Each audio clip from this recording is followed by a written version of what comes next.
It was supposed to be the perfect Christmas. The air was filled with the comforting scent of roast turkey, cinnamon, and freshly baked pies.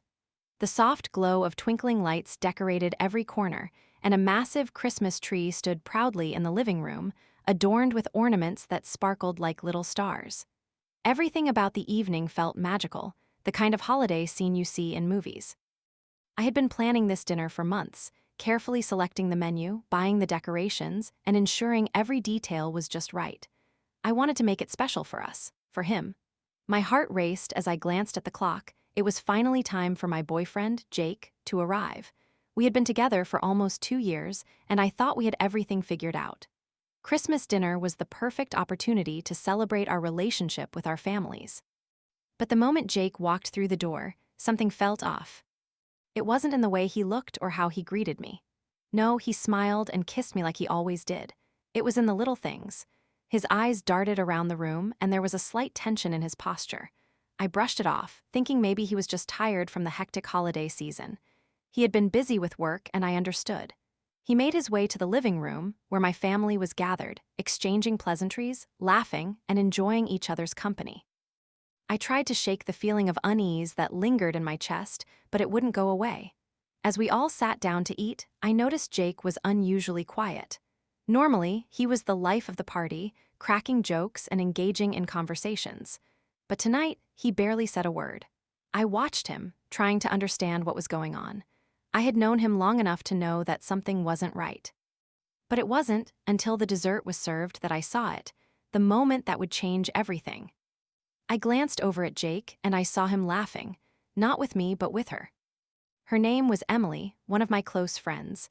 I invited her because she was alone this year, and I thought it would be nice for her to join us. She was always friendly, outgoing, and we had always gotten along well. But tonight, something felt different. I noticed the way she leaned in when Jake spoke, the way she smiled at him with a hint of something more in her eyes.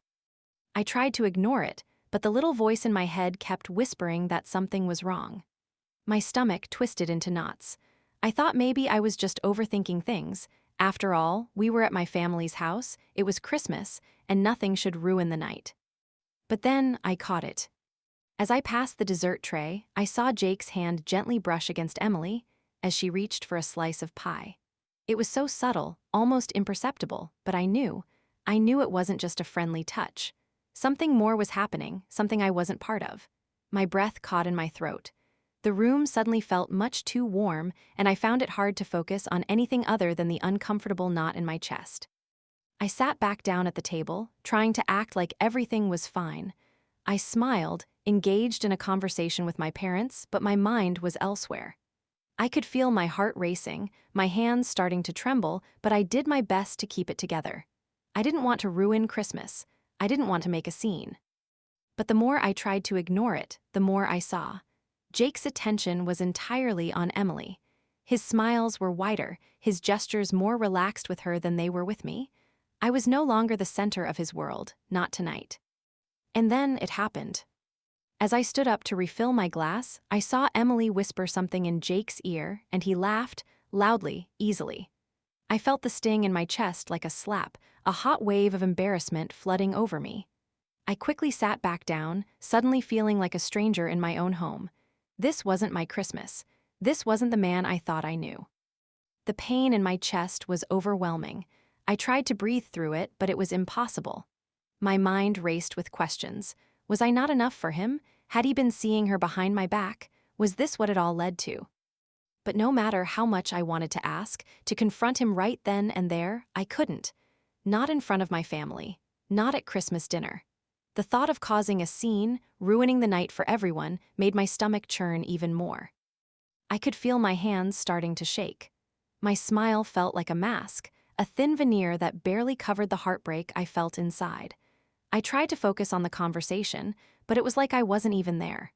The words bounced off me, my mind too consumed by the image of Jake and Emily laughing together. But the hardest part?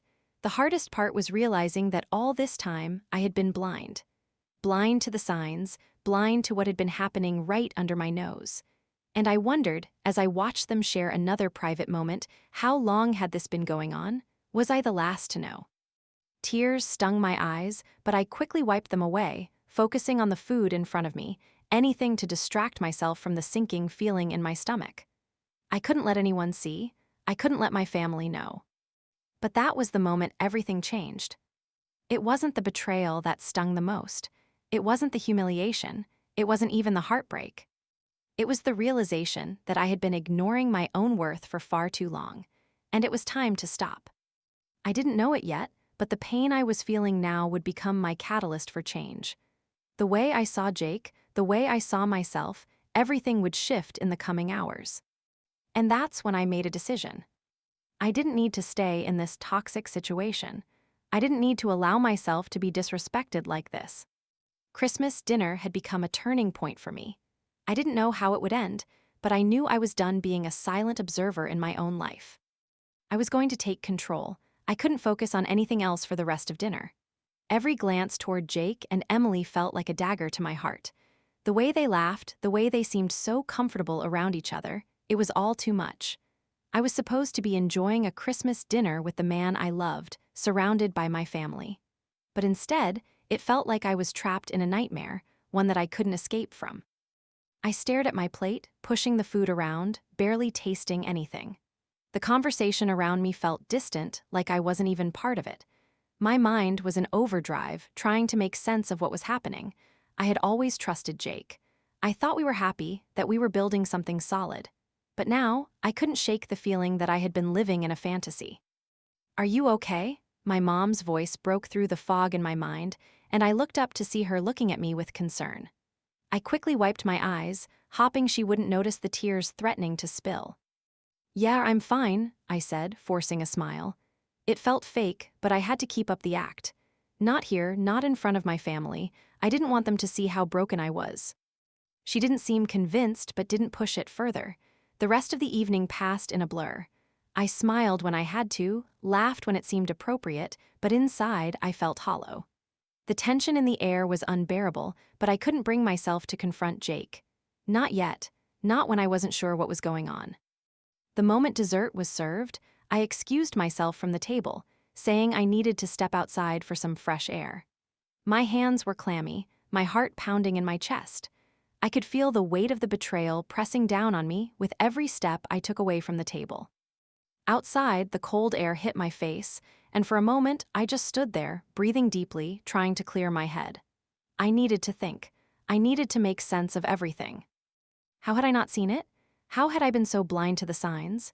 Jake had been distant for the past few weeks, but I had chalked it up to holiday stress and work pressures. But now, looking back, I could see the little things, his constant phone checking, the late nights, the way he'd been less affectionate.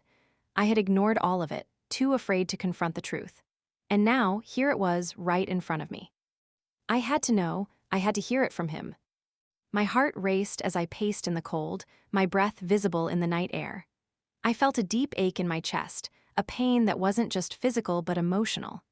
It felt like someone had ripped out a part of me, and I was left standing there, exposed and vulnerable.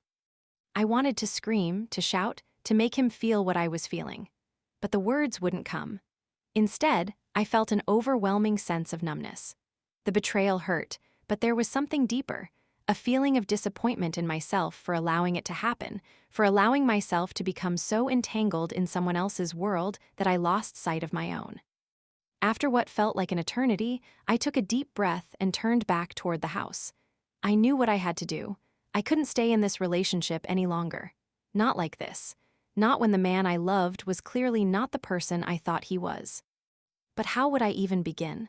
How could I confront him, knowing that it might destroy everything? I stepped back inside, my hands shaking as I made my way toward the living room. The warmth of the house was a stark contrast to the chill I felt in my bones. Jake was sitting on the couch, talking to Emily, their heads bent close together, their voices soft but intimate. I didn't want to hear it anymore. I didn't want to see it. But I had to. I took a deep breath and walked up to them, trying to steady my nerves. Jake looked up as I approached, his expression softening when he saw me. "Hey, you okay?" he asked, his voice laced with concern. The way he spoke to me made my blood boil. How could he be so calm? How could he act like nothing was wrong when everything was falling apart? "Am I okay?" I repeated, my voice coming out in a harsh whisper. You're asking me if I'm okay, after what I just saw. His eyes widened, and for a moment, I saw something flicker in his gaze, guilt, maybe, or fear. But it was gone as quickly as it appeared. He stood up and moved closer to me. I don't know what you're talking about, he said, his voice low, almost pleading. What's going on, babe? I took a step back, shaking my head. Don't play dumb, Jake. I saw everything. The way you were acting with Emily. The touches, the looks, the whispers. Don't tell me I'm imagining it. He opened his mouth to speak, but the words wouldn't come. Instead, he stood there, staring at me, his face flushing red. For a moment, it felt like the world around us had stopped, like everything was suspended in time. But then reality came crashing down. You've been cheating on me, haven't you? I asked, my voice barely above a whisper, but the words stung like acid. He flinched, his face hardening as he looked away. He couldn't even look me in the eyes. Look, he started, but I cut him off. I don't want to hear it, Jake. I don't want your excuses. I saw what you did. I'm not stupid. The hurt in my voice was palpable, and it hit me hard as I spoke. I had never felt so small, so betrayed in my life. But at that moment, I knew I couldn't let this man have any more power over me. I'm done, I said, my voice steady, despite the storm raging inside me. I'm done with this, with you. He stood there, speechless, as I turned away and walked toward the door. But before I left, I heard him call out my name. Wait, please, I'm sorry, I made a mistake. But I didn't wait. I couldn't. I slammed the door behind me, drowning out his apologies. I wasn't sure if he even realized the depth of what he had done, but it didn't matter anymore. As I stood outside, I felt the weight of everything begin to lift. My heart still hurt, but there was something else, something powerful building inside me. For the first time in months, I felt free. I had just walked away from the man I thought I would spend my life with, and it felt terrifying, but also liberating. I had taken control of my life again. No more sitting in the shadows, no more accepting less than I deserved. I had no idea what came next, but for the first time in a long time, I was going to take care of myself. I was going to be okay. The cold night air bit at my skin as I stood outside, my breath coming in short bursts, my chest tight. I had walked away from Jake, left him behind without another word, and now, as I stood in the darkness, I was finally allowing myself to feel. The pain, the betrayal, the heartbreak, it all came flooding in. I felt like I was suffocating under the weight of it. I never imagined my Christmas would end like this. Never thought I'd be standing alone, feeling so empty after spending so much time planning and preparing a perfect night. But it wasn't just the betrayal that stung. It was the humiliation. It was the realization that I had spent so long giving my heart to someone who could so easily toss it aside without a second thought. How could I have been so blind? How could I have been so trusting, so sure that we were happy, when all along he had been hiding something from me? I wiped my tears away, angry at myself for letting my emotions get the better of me. This wasn't me. I had always prided myself on being strong, independent. I had goals, ambitions. But tonight, all of that felt so far away. I turned and walked toward the driveway, my shoes crunching against the frozen ground as I made my way to my car. I needed space. I needed time. And I needed to get away from everything, Jake, my family, the chaos that had just unfolded. When I reached my car, I hesitated for a moment. I could go back inside. I could confront Jake. I could shout at him, ask him why, ask him how he could betray me like this. But what would it change? He had already shown me who he was. What was the point of dragging it all out? I slid into the driver's seat and started the engine, the hum of the car filling the silence. My mind raced with thoughts, but none of them made sense. I kept replaying the same scene over and over, the way Jake had looked at me when I confronted him, the way he hesitated, the way he tried to apologize like it would somehow fix everything. But it didn't. It couldn't. I needed to think. I drove aimlessly, the cold night passing in a blur. The streets were empty, the world quiet and still. It was as if the universe was giving me the space I needed to breathe, to process everything. I had been so caught up in the pain and anger that I had forgotten what it felt like to be alone with my thoughts. Finally, I pulled over by a park near the outskirts of town. The moonlight reflected off the snow, casting everything in a soft, eerie glow. I turned off the engine, the car falling into silence once again. I leaned back in my seat and closed my eyes, letting the stillness wash over me. For the first time in what felt like forever, I allowed myself to think about what had just happened. I realized something. The betrayal didn't just hurt because Jake had been unfaithful. It hurt because I had let him define my happiness. I had let him become the center of my world, and when he tore that apart, it left me feeling lost. But I wasn't lost. I wasn't weak. I wasn't broken. This wasn't the end of me. I clenched my fists on the steering wheel, a sense of clarity slowly coming over me. I had spent so long holding onto the idea of a perfect relationship, a perfect future with Jake, that I had lost sight of who I was. But that wasn't who I was anymore. I wasn't the woman who let someone else dictate her worth. I wasn't the woman who waited around for someone to treat her with respect. I was stronger than that. I wiped my eyes again, determined not to let the tears fall. This wasn't about him. It wasn't about the betrayal. It was about me. It was about taking back control over my life and my happiness. I took a deep breath and made a decision. I wasn't going to let this defeat me. I wasn't going to let this define me. I started the car again and drove home, the feeling of resolve building within me. I didn't know what the future held, but I was ready to face it head-on. I was done being a passive participant in my own life. I was done being the one who waited for things to get better. It was time to make them better. Back at home, I stood in front of the mirror, staring at my reflection. It was funny how a single night could change everything. I barely recognized the woman in front of me. She was still me, but she was different. She was stronger, more aware of her own worth.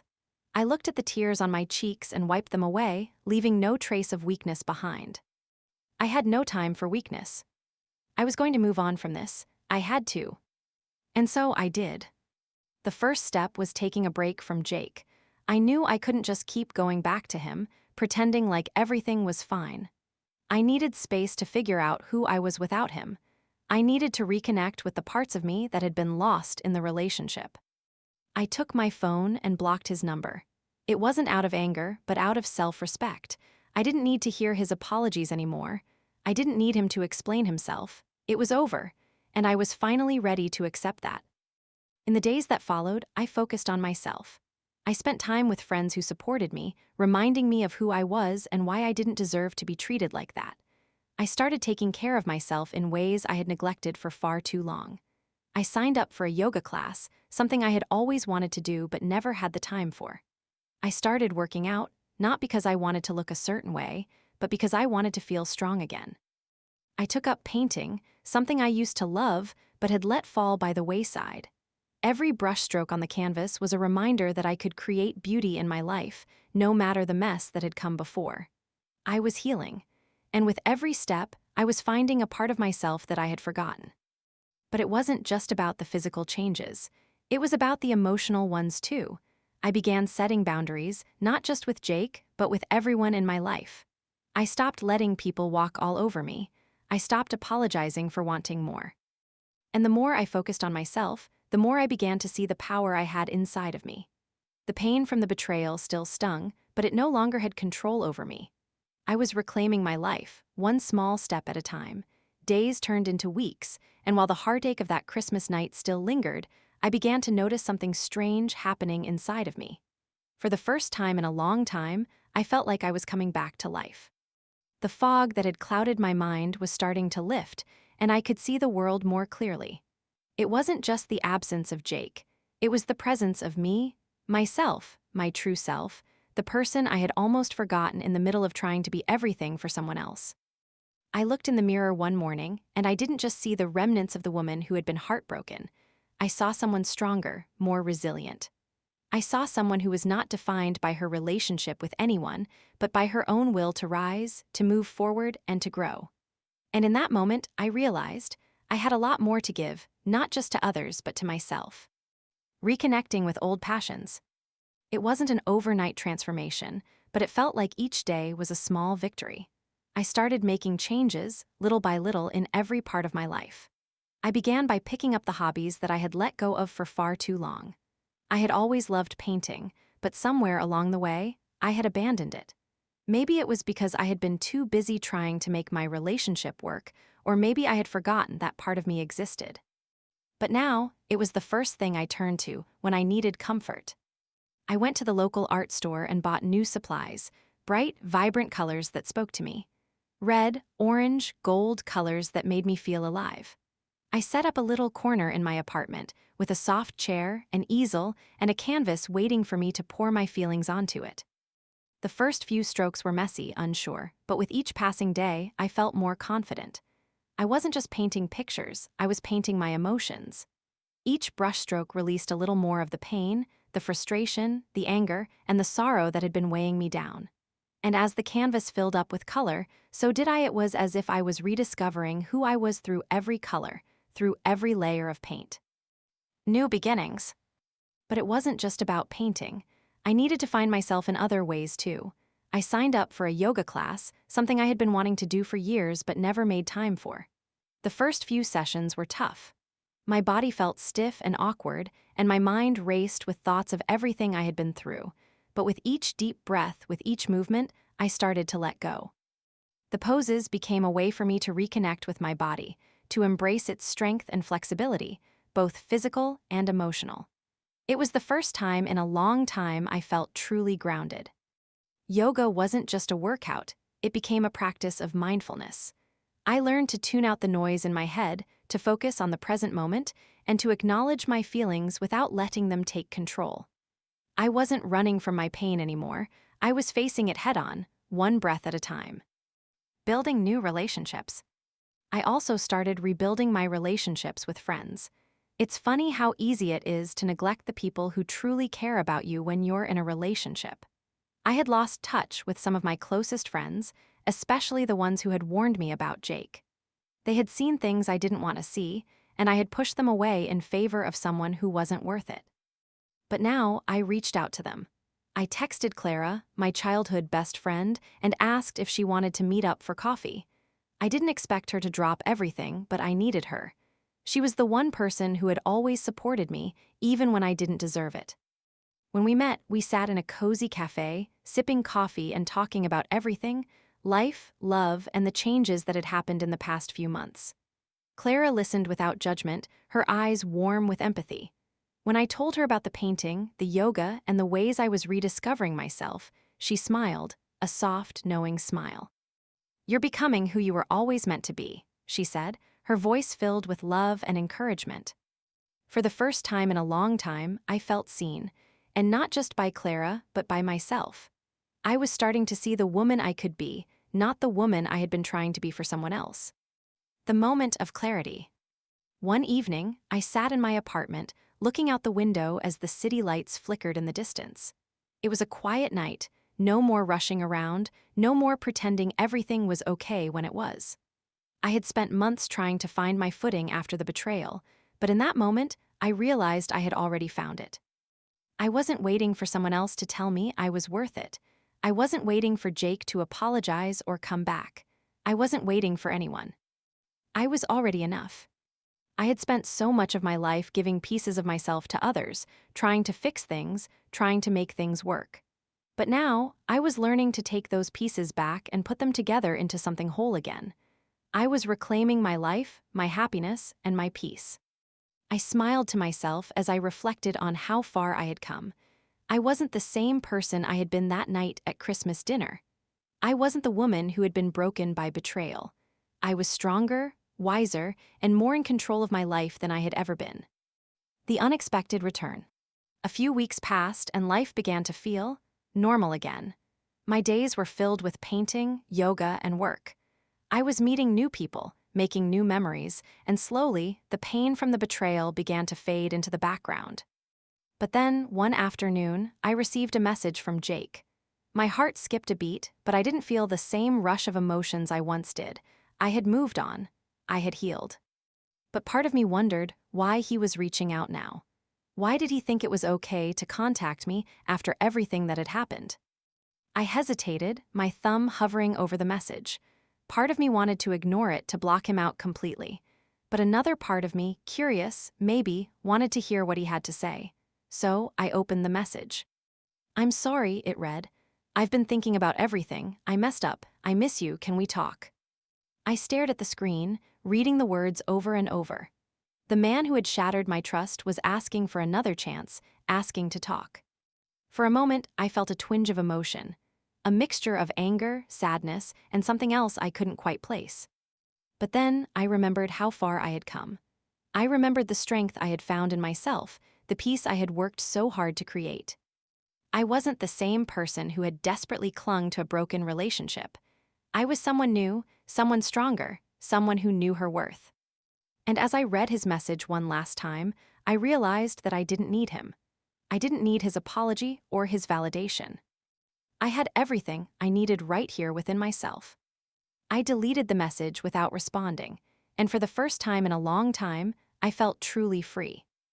It had been a month since I deleted Jake's message, a month since I had decided that I was done with the life I once thought I needed. In the weeks that followed, I started to feel a shift, one that was subtle at first but gradually became undeniable. I was beginning to rebuild my life, not just from the ashes of that relationship, but as something new, something entirely my own. I had no idea where the journey would take me, but for the first time in a long time, I was walking it on my own terms. Finding my focus. At work, I began to notice a change in myself. I used to dread Mondays, always feeling like I was just going through the motions. But now, I couldn't wait to get to the office. I was focused, energized, and determined to give my best. It was as if the emotional weight I had carried for so long had been lifted, allowing me to concentrate on what really mattered. One morning, as I sat at my desk, I received a message from my boss. He wanted to meet with me. My heart skipped a beat. I had always been a bit nervous around him.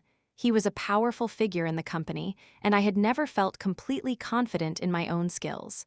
But now, there was a quiet confidence in me that wasn't there before. When I walked into his office, I was surprised by the way he looked at me. "You've been doing great work," he said, offering me a smile. "I've been thinking about promoting you to lead the team for our upcoming project. What do you think?" For a moment, I couldn't believe my ears. A promotion, me. I had always doubted myself, afraid that I wasn't capable enough or that I would fail under pressure. But here it was, the opportunity I had always dreamed of, and it wasn't just handed to me. It was a direct result of my hard work, my focus, and the changes I had made in my life. "I think I'd love the challenge," I said, my voice steady. Inside, my heart was racing, but I wasn't going to let it show. This was my moment, and I wasn't going to let self-doubt take it from me. Stepping into my power. With the promotion came a shift in how I viewed myself. I wasn't just the woman who had been cheated on. I wasn't just the person who had been broken by betrayal. I was a woman with ambition, drive, and the ability to lead. I didn't need anyone else to validate me anymore. I had already done the hard work of reclaiming my own power. I started taking more risks. I volunteered for projects that pushed me out of my comfort zone. I spoke up more in meetings, offering ideas that I had once kept to myself. I felt a sense of pride in my work that I had never experienced before. It was like I had discovered a new strength within me that I didn't even know existed. And the more I leaned into this new version of myself, the more success came my way. My career flourished and my confidence grew, but it wasn't just about work. It was about the way I carried myself in the world. I walked taller, my head held high, no longer shrinking from my own potential. Rebuilding relationships. But it wasn't just my career that was flourishing, it was my relationships too. As I found strength in myself, I found that my connections with others became more genuine. I wasn't afraid to open up anymore, to be vulnerable in ways that I hadn't been able to before. I reconnected with friends I had pushed away during my relationship with Jake. Clara, who had always been there for me, became a constant source of support. We spent weekends catching up, talking about life, and laughing about things that only best friends could understand. It felt like I was finally able to be the person I had always been before Jake, before the hurt. I also made new friends. There was something liberating about putting myself out there, about not holding back anymore. I joined a book club, started attending networking events, and met people who shared similar passions and goals. Each new connection was a reminder that I didn't need anyone to complete me, I was already whole. The ex's return. And then, just when I thought I had fully moved on, Jake came back into the picture. It was a random text late one night, just a simple, "Hey, can we talk?" But this time, I wasn't scared or unsure. I wasn't waiting for some grand apology or for him to explain himself. I had long since realized that I didn't need his validation to be okay. At first, I ignored the message. I didn't owe him anything. But part of me, the part that was still curious, still wondering if there was something left to say, decided to respond. "What do you want, Jake?" He didn't waste time. He poured his heart out, apologizing, telling me how much he missed me, how much he regretted what had happened. He said he was sorry for how things ended, that he had made a huge mistake. But as I read his words, something inside me clicked. I wasn't angry anymore. I wasn't sad. I wasn't even hurt. I just felt indifferent. I had built a life for myself without him, and I was proud of it. I didn't need him to come back and make things right. I had already done that for myself. I responded calmly, "I'm glad you've realized your mistakes. But I've moved on, Jake. I'm happy with where I am now." The message was simple, and it felt like a weight had been lifted off my shoulders. I had finally let go of the past. I no longer needed closure from him. I had already closed that chapter on my own. Embracing the future. The next few months passed in a blur of progress and growth. I threw myself into my new role at work, leading a team of talented individuals and watching our projects succeed. I traveled more, exploring new cities and meeting new people. I took time for myself, for self-care, and I discovered just how important it was to be kind to myself, to treat myself with the same love and respect I had once reserved for others. I also started dating again. But this time, I wasn't rushing into anything. I wasn't looking for someone to complete me. I was whole on my own. Dating was no longer about filling a void. It was about enjoying the company of someone who added value to my life, not someone who made me feel validated or important. And though I wasn't in any rush to get serious again, I met someone who made me smile. His name was Lucas. He was kind, funny, and he respected my independence. He never tried to control me or make me feel small. We enjoyed each other's company without the pressure of needing to define what we were. But even if things didn't work out with him, I was okay. I had learned that I didn't need someone to complete me. I was complete all on my own. The empowerment of self-love. One evening, as I sat alone in my apartment, sipping a glass of wine and reflecting on everything I had been through, I realized just how far I had come. I had survived the pain, the heartbreak, the betrayal, and I had come out the other side stronger than ever before. I wasn't just healing, I was thriving. I had found my voice, I had found my strength, I had found my happiness. I no longer defined myself by my relationship or my past mistakes. I defined myself by my actions, by the way I lived my life, and by the love I had for myself. I was a woman who had weathered the storm and come out of it shining brighter than ever before. And that was the most empowering thing of all. It had been months since I last heard from Jake, and in those months, I had built a life for myself that was nothing short of empowering. Every day, I was discovering new things about myself, pushing past old fears, and learning how to stand tall in my own power. I had turned the page from the heartbreak and betrayal of my past, and I was writing a new chapter, one that was entirely my own. There were days when the memories would creep in, the quiet moments when I'd remember how it felt to be in love with someone I thought I could trust. I could still feel the weight of his betrayal, the way he had made me feel small, unworthy of love. But those days were fewer now, and as I continued to grow, the memories became just that, memories. They didn't hold the same power over me anymore. Now I was building something new, something stronger, something that was for me and only me. The power of saying no. Work had been a whirlwind. The promotion I'd received had not only boosted my career, but had also given me a new sense of purpose. I was leading a team of talented, driven individuals, and together, we were accomplishing things I once thought were beyond my reach. But beyond the professional success, there was something else that I was proud of, something that was perhaps even more important. I had learned how to say no. Saying no to people who didn't respect me. Saying no to situations that drained my energy. Saying no to relationships that didn't bring me peace. It was a hard lesson, but once I learned it, everything else started to fall into place. There was a time when I would have said yes to everything. I was afraid to disappoint people, afraid to rock the boat, afraid that if I didn't do what others wanted, I wouldn't be liked or accepted. But now, I realized that my worth didn't depend on anyone else's approval. And so, I learned to protect my energy. I learned to create boundaries with people who took more than they gave. I learned to focus on the things and the people who truly mattered. Rediscovering joy. Life wasn't all about work and growth. There were moments of pure joy too. I had always loved traveling, but during my relationship with Jake, I had stopped prioritizing it. I had convinced myself that I didn't have time or that I should be focusing on our relationship. But now, I was making time for myself. I booked a solo trip to the mountains, somewhere peaceful, away from the noise of everyday life. It was a weekend getaway, but it felt like a lifetime. I hiked up the trails, breathing in the crisp air, and for the first time in so long, I felt completely at peace. There was something beautiful about being alone in nature, about not having to explain yourself to anyone or live up to anyone's expectations.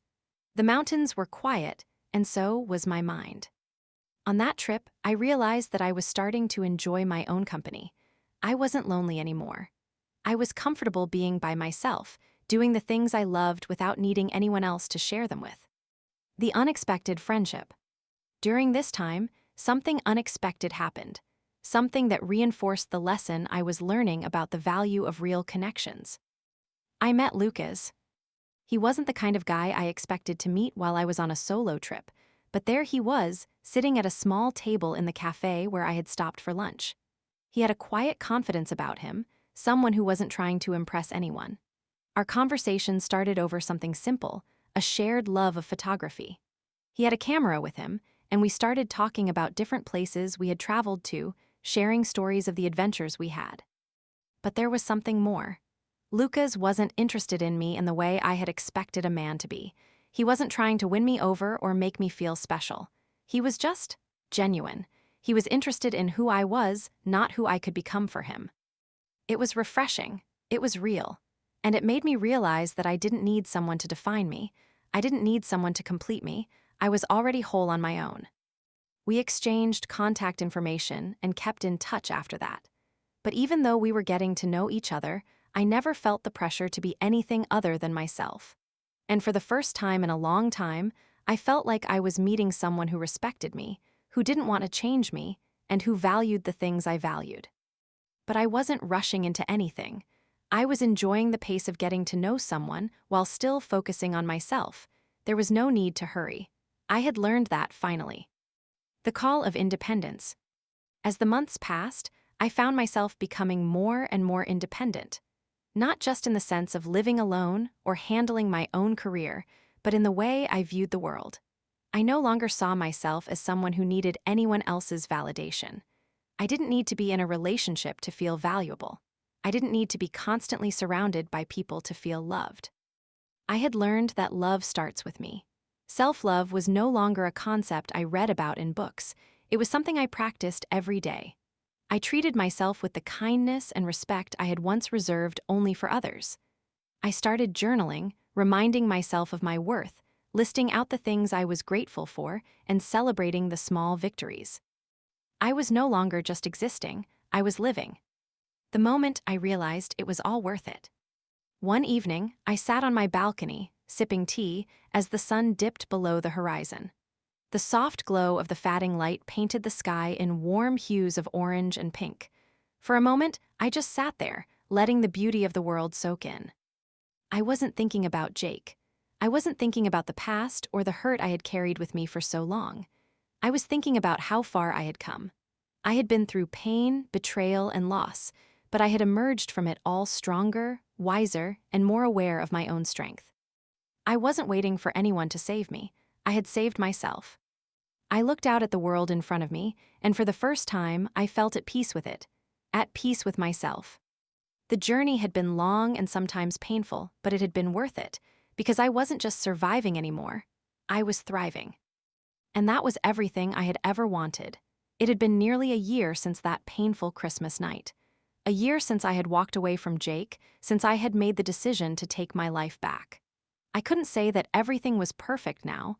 Life rarely is, but I could say that I was no longer the same person I had been. The woman I had been, the one who let herself be defined by someone else's actions, had faded into the past. In her place was a woman who knew her worth, who had fought through the pain and come out stronger on the other side. I still had scars. They weren't visible, not in the way that physical scars are, but they were there. And in many ways, they had become part of who I was, part of my story, part of the reason I had learned to appreciate the life I was now building for myself. But they no longer held me back. They were no longer a reminder of who I had been, but a testament to how far I had come. The moment of realization. One evening, as I sat on the couch with a cup of tea, the sunlight casting a warm glow across my apartment, I had a moment of quiet reflection. I was looking at my life now, everything I had built, everything I had created for myself, and I couldn't help but smile. I had done this. I had gone from the woman who had been afraid to stand up for herself to the woman who was now living her truth. I had learned to set boundaries, to protect my peace, and to walk away from anything or anyone that threatened my happiness. I wasn't perfect, but I was real, and that was more than enough. As I sipped my tea, my phone buzzed on the table, interrupting my peaceful moment. I picked it up and saw a message from Clara, my best friend. She had been a constant in my life during this whole journey, and I was so grateful for her. She had never judged me, never told me what to do, but had simply been there, a steady presence through the highs and lows. "Hey, want to grab dinner tonight? I've got something to celebrate," her message read. I smiled and quickly typed back, "Of course, what's the celebration?" "I'll tell you when I see you," she replied with a wink emoji. The dinner that changed everything. Later that evening, we met at a cozy restaurant, one we had visited many times over the years. The moment Clara sat down across from me, I could tell something was different. There was a sparkle in her eyes, a sense of excitement that I hadn't seen before. "What's going on?" I asked, curious. Clara took a deep breath, her smile widening. "I got the promotion I've been working for," she said, "and you know what? It feels incredible. I've worked so hard for this, and now it's finally paying off." I couldn't help but feel proud of her. Clara had always been ambitious, determined, and kind. She deserved this success more than anyone I knew. "That's amazing, Clara," I exclaimed. "I'm so proud of you." We toasted to her success, but as I sat there, I realized something important. Clara wasn't the only one celebrating.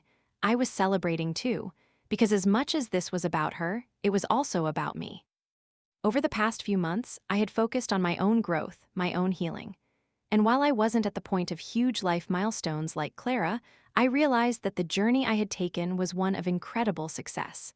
The inner peace I had found, the strength I had discovered, the boundaries I had learned to set, it was all success. It was all worth celebrating, and I was finally learning to celebrate myself. The power of self-respect. As we finished dinner and walked out into the cool evening air, I felt a sense of pride in the woman I had become. I had gone through so much, and I had come out of it with a sense of self-respect I had never had before. I no longer felt the need to prove myself to anyone. I didn't need Jake to come back and tell me I was worthy. I didn't need validation from anyone outside of myself. I had learned that the key to happiness wasn't in other people's approval. It wasn't about fitting into someone else's expectations of who I should be. It was about honoring myself, my choices, and my growth. It was about embracing the person I had become and trusting that I was enough, exactly as I was. As Clara and I said our goodbyes that night, I couldn't help but reflect on everything I had learned. The most important lesson I had learned over the past year wasn't about forgiveness, closure, or moving on. It was about self-love. The journey hadn't been easy. There were days when I felt like I would never get past the pain. There were days when I thought I would never be whole again, but I had found something stronger than any relationship or external validation.